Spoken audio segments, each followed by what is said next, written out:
In the previous video on performance-driven strategies, I talked about performance groups and the variety of performance groups, the way they operate in relation to the aspirations and ambitions of performers rather than authors and directors.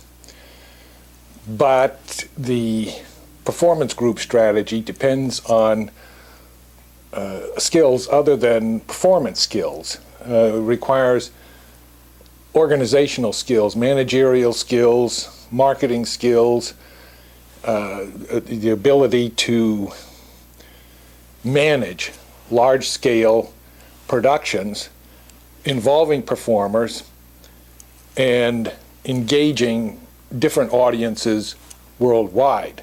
That's a skill in itself that's essential to the success of performance-driven strategies involving groups.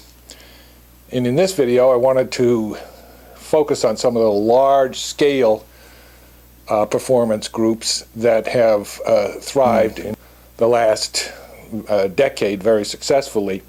And perhaps the most successful performance-driven group is Cirque du Soleil, the Canadian performance operation, which has its headquarters in Montreal. So huge now that it has productions going on throughout the world on all 7 continents at the same time. Well, I don't think they have something going on in Antarctica, let's say 6 continents, but they have definitely a global scope of operation and franchise productions in different parts of the world that are ongoing, long-running, you could say, or traveling from one city to another, with permanent franchises in Las Vegas, as well as Montreal. But Cirque du Soleil got its start in a rather unsteady fashion. It was the creation of Guy Labetière, a Quebecois citizen who began as a street performer. He had studied theater and circus arts in the university and began plying his trade on the streets of Montreal with only modest success, perhaps even not even that.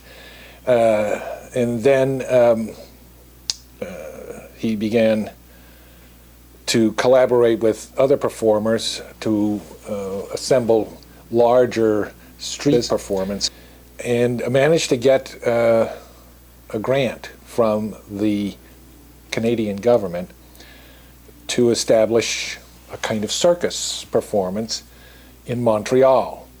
But the circus organization didn't work out too well. It was not financially successful. But he didn't give up. He began recruiting other performers and began changing the identity of the circus performance and brought in talent that could elevate the quality of production. And one of the persons he worked with was Guy Quérol, who brought from Europe talent in the circus arts. And then later on he brought in Franco Dragoni, another European of Belgian-Italian heritage.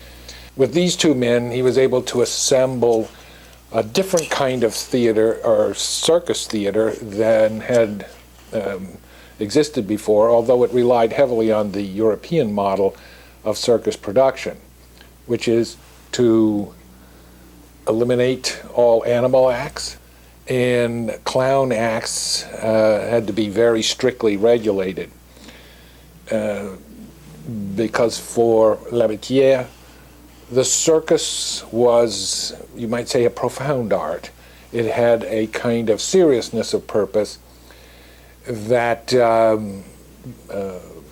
you might say the American circus business deliberately tried to avoid, with all of its animal acts and spectacular clown acts and generally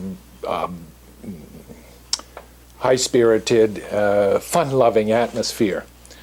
Labetière wanted, you might say, a darker kind of performance that established the body of the performer as this powerful source of artistic excitement. And he therefore focused on acrobats, contortionists, trapeze artists, jugglers, dancers, to create a much more dance-like circus environment that featured spectacular stunts and acts of incredible physical virtuosity. But he connected all of these performances by different types of acrobats and jugglers and trapeze artists, tightrope walkers, into a thematic. They were unified by a thematic sense of purpose, so that each show would follow a kind of emotional mood.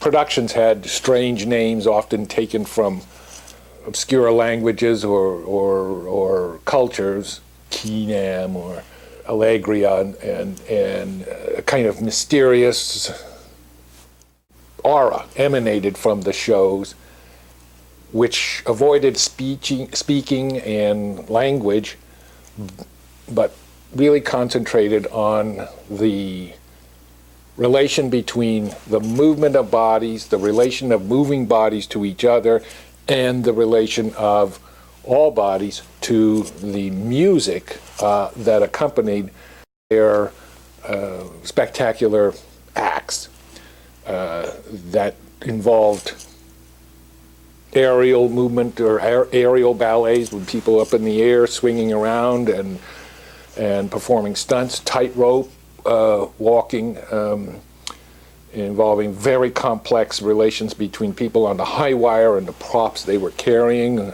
bicycles and chairs and so forth, and contortionists and juggling acts, and there's really extraordinary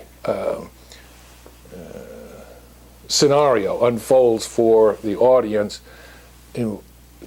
that covers a spectrum of emotional values, you might say, moods, but at the same time links them all together into a very compressed, dramatic demonstration of the struggle of bodies to overcome physical, gravital limits on their expressivity, so that the whole of a Cirque du Soleil performance emerges like a kind of very complicated dance, a very choreographed that gathers emotional power as the action moves on, and although it's not without comic moments or humorous moments, the effect of a Cirque du Soleil production is one of dramatic intensity and a sense of the emotional power associated with the beauty of bodies of extraordinary agility, strength, and movement. And they've set up their own school, their own training facilities to enable performers with talent to become a part of the company. But that's a major component of the performance-driven strategy. It does require organizational skills that not many people in the performing arts possess, and it requires performance skills that are often not available through the conventional education of performing arts, which are focused primarily on acting and scene design and so forth. Not that these are unimportant for Cirque du Soleil, but if you are moving away from the text as the basis for theatrical performance, the skills, the talents that are put on display have to be of tremendous power to sustain the attention of audiences. And that requires a different kind of education than has been possible in the conventional education of theater arts students in the universities and performing arts academies. I did ask you to look at the videos of the North Korean mass spectacle. This is, as you know, North Korea is a totalitarian society where the lives of everyone in that country remain under strict regulation by the government, and every movement, every action is subordinate to state objectives. And the North Koreans have developed a performance, largely for visitors of that country, to demonstrate the submission of the individual self to the regime in mass spectacles of stupefying complexity and scale. These are shows involving over 100,000 performers in some cases. They're performed in giant stadiums, and each individual person has a special role to play, whether it's holding a card and moving it as part of a gigantic tableau of images created by the movement of cards that people sitting in stadium seats manipulate to create images and messages, or in acrobatic and choreographed displays that occur on the arena field, as you see in the video, related to North Korean spectacle. A tremendous amount of coordination between many thousands of bodies is necessary to achieve this kind of extraordinary and very colorful level of performance that seems unique to totalitarian societies. I would not credit the North Koreans with being the inventors of this kind of performance, which Nazi Germany experimented with in the 1930s, and to some extent the communist regime in Soviet Russia explored also in the 1930s, in decades after that. But the North Koreans seem to have carried it to a new level of precision and scale. The skill with which they have coordinated so many thousands of bodies to create this sense of a gigantic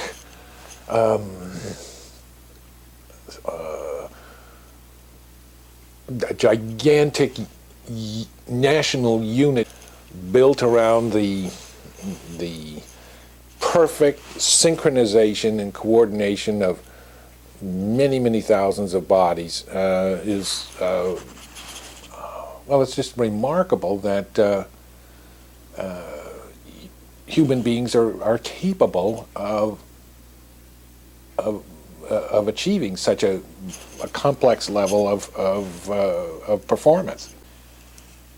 But I do want to remind you that I don't think this kind of theater is possible without a totalitarian political system to see the necessity of it, devote the resources needed to produce it.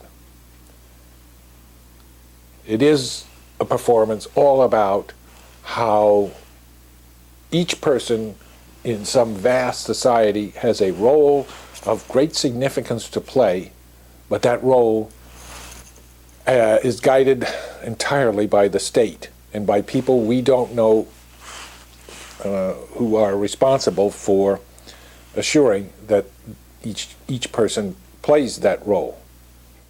We have to be aware that the performance-driven strategy can, in the end, be just as constraining or controlling of the performer as the text-based strategy, which was the motive for breaking free from the script and creating the performer-driven strategies.